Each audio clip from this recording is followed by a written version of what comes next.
जळगाव शहर महानगरपालिकेची आज महासभा महापौर दीपमाला काळे यांच्या अध्यक्षतेखाली पार पडली। यावेळी स्वीकृत नगरसेवक पदाची देखील निवड करण्यात आली। यामध्ये भाजपचे 4, शिंदे गटाचे 2 तर ठाकरे गटाच्या 1 सदस्याची स्वीकृत नगरसेवकपदी निवड करण्यात आली।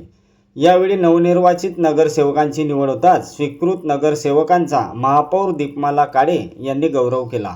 जळगाव महानगरपालिकेच्या स्वीकृत नगरसेवकपदी भाजपचे प्रदीप रोटे, रमेश मतानी, सुभाष शौचे, डॉक्टर राधेश्याम चौधरी तर शिवसेना शिंदे गटाचे हर्षल मावळे, नरेंद्र सोनवणे यांची तर ठाकरे गटाचे शरद तायडे यांची निवड करण्यात आली।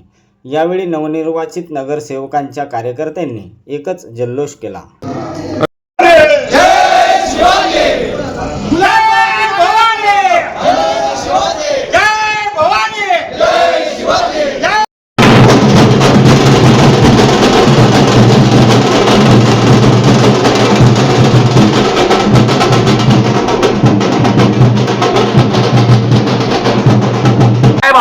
नक्कीच आज जो मला न्याय मिळाला आहे, सर्वसामान्य कार्यकर्त्याला जो न्याय मिळालेला आहे, यासाठी मी सर्वप्रथम महाराष्ट्र राज्याचे उपमुख्यमंत्री, आमचे मुख्य नेते एकनाथजी शिंदे साहेब, गुलाबरावजी पाटील साहेब यांचे मी सर्वप्रथम आभार मानतो। त्याचप्रमाणे आमचे जिल्हा प्रमुख विष्णुभाऊ बंगाडे, जिल्हा प्रमुख महिला जिल्हा प्रमुख सरिताताई माडी कोल्हे यांचे मी सर्वप्रथम आभार मानतो व सर्व आमचे नगरसेवक नागरिकांचे आभार मानतो। एक तरुण कार्यकर्त्याला या ठिकाणी संधी देण्यात आली। वर्षानुवर्ष पक्षाचा काम करत होता, मात्र कुठेतरी अन्याय होता। आज अखेर या ठिकाणी न्याय मिळालाय, काय भावना आहे? आज मला खूप आनंद होतोय, मनापासून आनंद होतोय की माझ्या सर्वसामान्य कार्यकर्त्याला जो न्याय मिळाला आहे तसाच प्रत्येक कार्यकर्त्याला न्याय मिळेल ही अपेक्षा। काय अजेंडा राहील आगामी काळात? अजेंडा काय राहील आगामी काळात?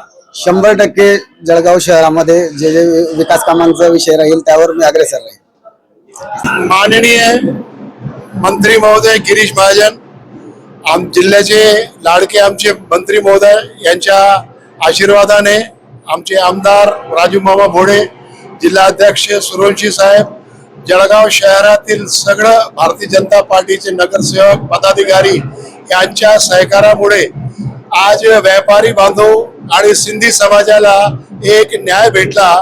भारतीय जनता पार्टीच्या वतीने सगळ्यांना एकनिष्ठ जे काम करतं त्यांना एक पावती म्हणून आज मला जे स्वीकृत सदस्य म्हणून दिलेलं आहे त्याबद्दल पार्टीचे सर जे भी आमचे नेते मंडळी आहेत त्यांना खूप खूप धन्यवाद। रमेश भाई, पुणे मार्केटचा जो अतिक्रमणचा प्रश्न आहे तो वारंवार अनेक दिवसापासून प्रलंबित आहे। आता आपण यावर काही आवाज उठवणार का? सर्वप्रथम आज जे विषय माननीय सभासदांच्या माध्यमातून जळगाव शहरातील आणि विशेष करून महापौरांचे जे अथक प्रयत्न चालू आहे जळगाव शहरातील अतिक्रमणाच्या, नक्कीच आज जळगाव शहराच्या मध्यभागी असलेला फुले मार्केट हा अतिक्रमण येणाऱ्या काळामध्ये लवकरात लवकर मुक्त होईल आणि जळगाव शहरातील प्रत्येक लेडीज बांधवांना तिथे योग्य रीतीने खरेदी करता येईल असं आम्हाला महापौरांकडून अपेक्षा आहे।